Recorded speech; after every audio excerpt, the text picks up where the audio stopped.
Santriwati mata sipit membela Islam. Sebelum kita bahas, jangan lupa like, share, subscribe, dan komen. Inilah santri itu.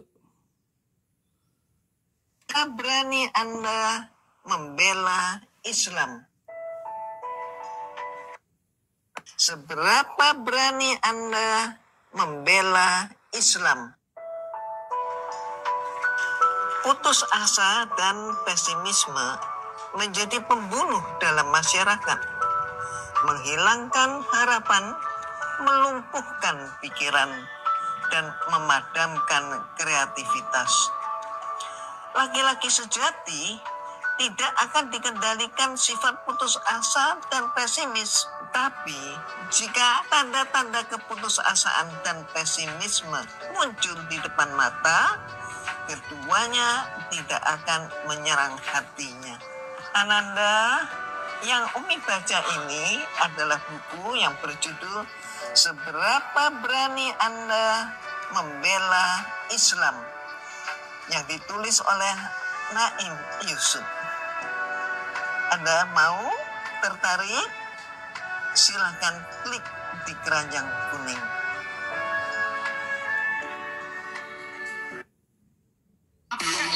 I need 5 different apps to go into to see. Kita tidak tahu ya konsep ngawur dari Islam adalah membela agama, membela Tuhan Allah, membela Muhammad.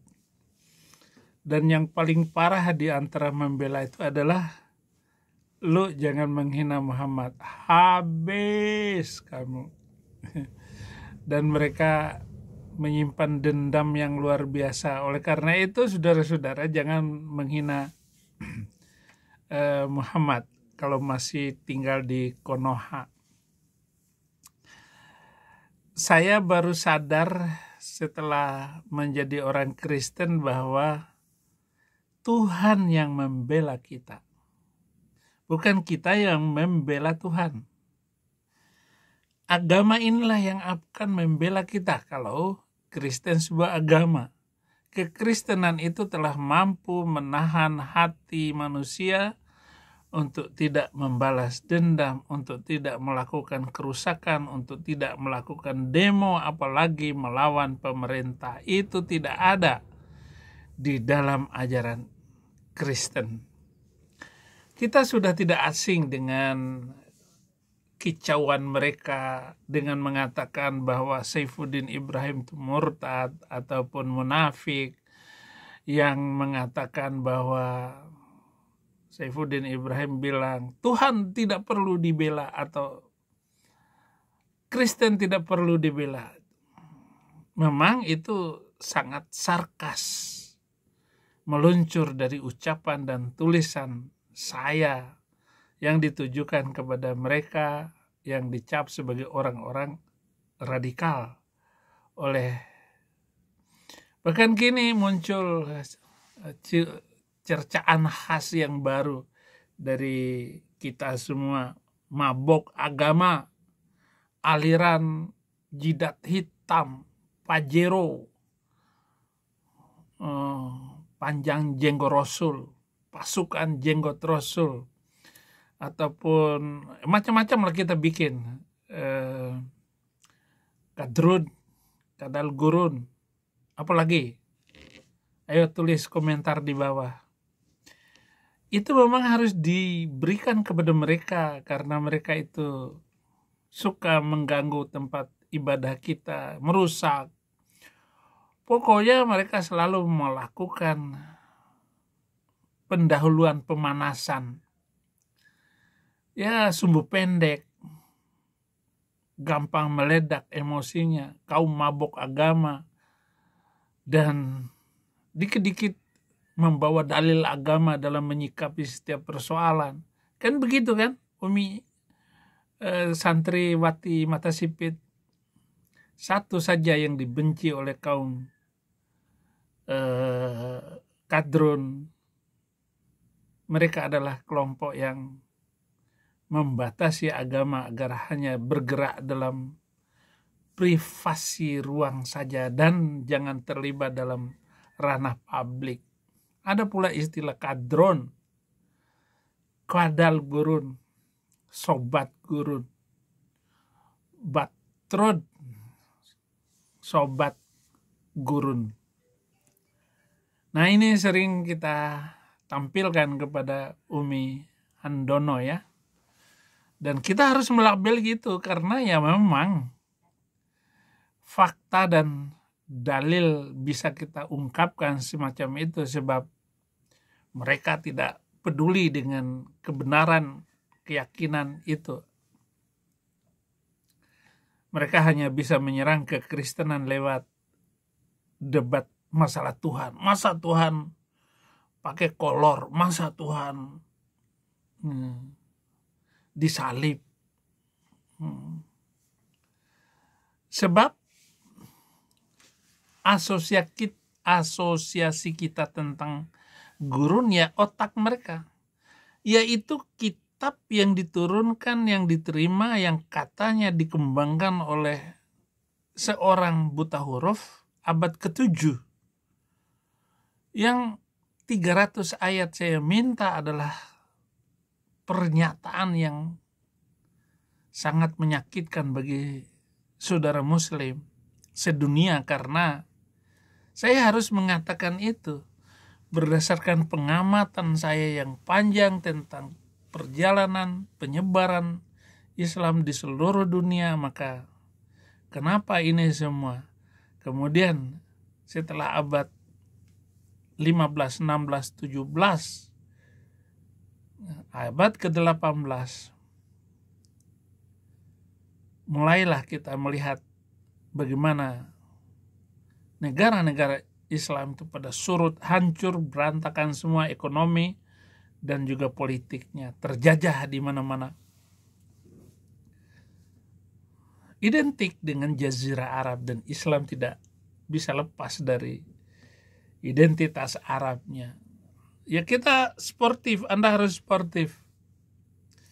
Karena kalau kita melihat saudara-saudara, Islam dengan Buddha bermasalah, Islam dengan Hindu bermasalah, Islam dengan Israel, apalagi itu menjadi sumber ledakan magma panas di muka bumi adalah Israel Arab itu. Mau diomongkan apapun, Anda tidak bisa membela diri dengan kenyataan sejarah. Apalagi dengan Irene Handono yang jual buku.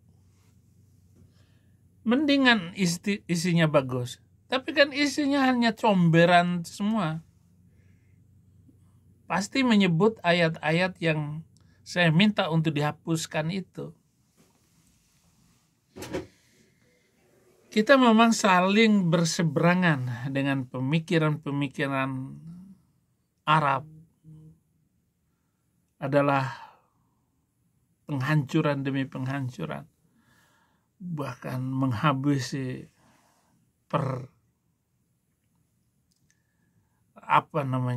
dinasti-dinasti, hukum, suku, bangsa dihancurin. Seperti Muslim Indonesia mau menghancurkan dan menghabiskan orang Papua. Oleh karena itu orang-orang Papua, kalau ada Muslim yang pura-pura baik, itu nggak akan baik selama-lamanya. Mereka hanya mau tinggal di Papua dan menikmati keuangan di Papua yang banyak. Dalam pola pemikiran Ghazwul Fikr, kata Muslim, brainwash otak kalian itu, umat Islam harus jangan gentar kepada kami Kristen ini, apalagi saya yang telah meninggalkan keyakinan itu. Hadapi baik-baik. Anda harus menunjukkan legalitas legalisasi pemikiran Anda dan logis. Lakukan dengan mengimbangi dan melawan pemikiran-pemikiran kami dengan argumentasi yang kokoh, hujah yang kuat, dalil-dalil nakli dan akli yang Anda katakan menjadi senjata bagi Muslim,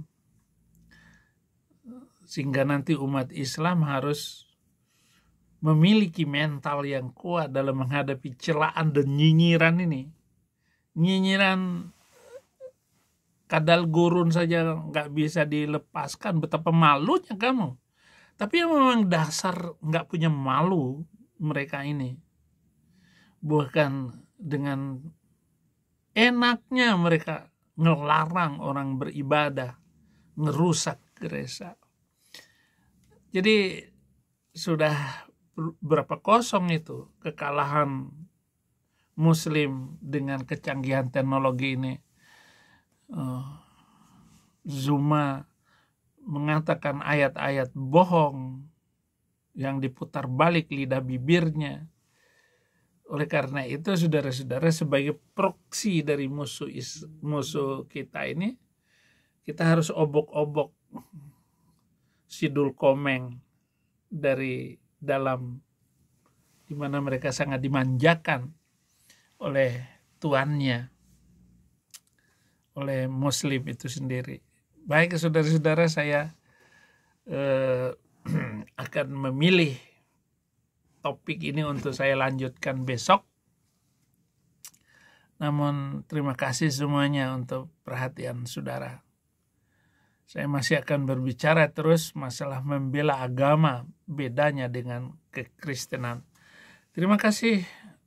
Salam damai di dalam Yesus Kristus. Tuhan Yesus memberkati.